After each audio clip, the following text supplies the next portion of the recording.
اعوذ باللہ من وبنينا فوقكم سبعا شدادا وجعلنا سراجا وهاجا وأنزلنا من المعصرات ماء ثجاجا لنخرج به حبا ونباتا وجفافا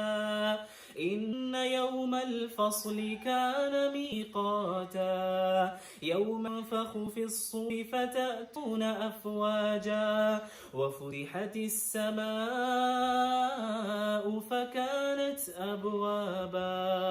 وسيرت الجبال فكانت سرابا۔ ایپیسوڈ 2 میں جن آیتوں کی تفسیر گئی اس میں اللہ تعالیٰ نے پہلے زمین اور اس کے اوپر کے پہاڑوں کا ذکر، انسان اور اس کی راحت کے لیے سوٹیبل حالات پیدا کرنے کا ذکر ہے، اور اب ان آیتوں میں انسان کی راحت کی ان چیزوں کا ذکر ہے جو آسمان سے ریلیٹڈ۔ تو سب سے پہلے اللہ تعالیٰ نے فرمایا وَبَنَيْنَا فَوْقَكُمْ سَبْعًا شِدَادًا، تمہارے اوپر 7 مضبوط آسمان بنائے، ہر آسمان کے اوپر ایک آسمان۔ پھر آسمان میں چیز انسانوں کے لیے انسانوں کو زیادہ فائدہ پہنچاتی وہ یعنی سن، اللہ نے اس کا ذکر اور فرمایا وَجَعَلْنَا سِرَاجًا وَهَّاجًا، اور ہم ایک چمکنے والا روشن چراغ بنائے، ایسا آفتاب بنائے جو چمکتا رہتا ہے، بھڑکتا رہتا ہے، جس سے ہم گرمی حاصل کرتے ہیں، جس کی روشنی چلتے پھرتے ہیں، اور جس کے ذریعے اللہ تعالیٰ پانی کو ویپر بنا کر آسمان کی طرف سورج کے بہت سے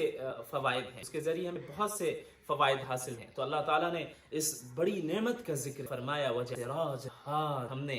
ایسا چراغ بنایا جس سے روشنی نکلتی رہے۔ پھر اس کے بعد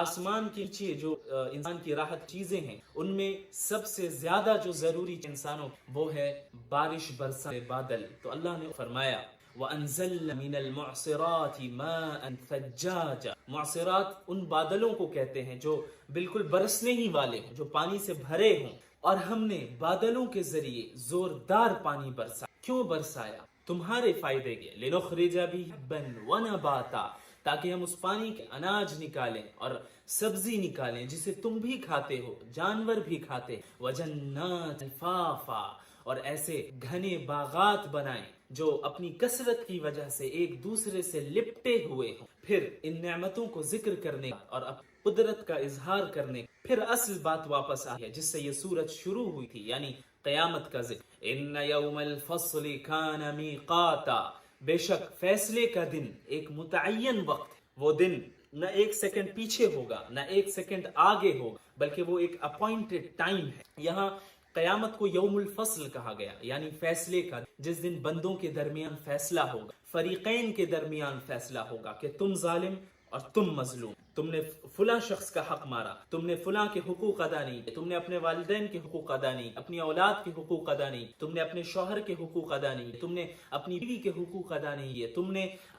اپنے پڑوسیوں کے حقوق ادا نہیں، تم نے فلاں شخص پر تہمتیں لگائیں، اس پر الزامات لگائے۔ آج سب فیصلہ ہو۔ ان یوم الفصل کان میقاتا، بے شک فیصلے کا دن ایک متعین وقت ہے۔ اور اب یہ فیصلے کا دن کب ہے؟ یوم ينفخ فی الصور، کہ جس دن سور پھونکا جائے گا اور تم لوگ گروہ میں یعنی گروپس میں آؤ گے۔ اس دن پہلے ایک امت آئے گی، پھر دوسری امت، پھر تیسری امت آئے گی، مومنین کا گروپ آئے گا اور ڈس بلیورز کا الگ گروپ آئے گا، نیک لوگوں کا الگ گروپ آئے گا، گنہگاروں کا الگ گروپ آئے گا۔ سور 2 بار پھونکا جائے گا۔ پہلی بار جب سور پھونکا جائے گا تو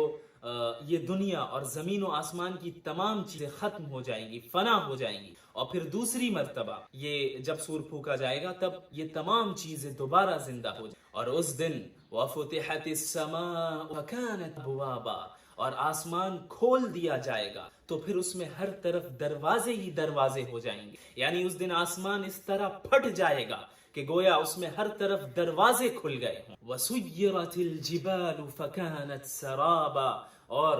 اس دن پہاڑ کو جگہ سے ہٹا دیا جائے گا، چلا دیا جائے گا، تو وہ چمکتی ریت کی طرح ہو جائیں گے اور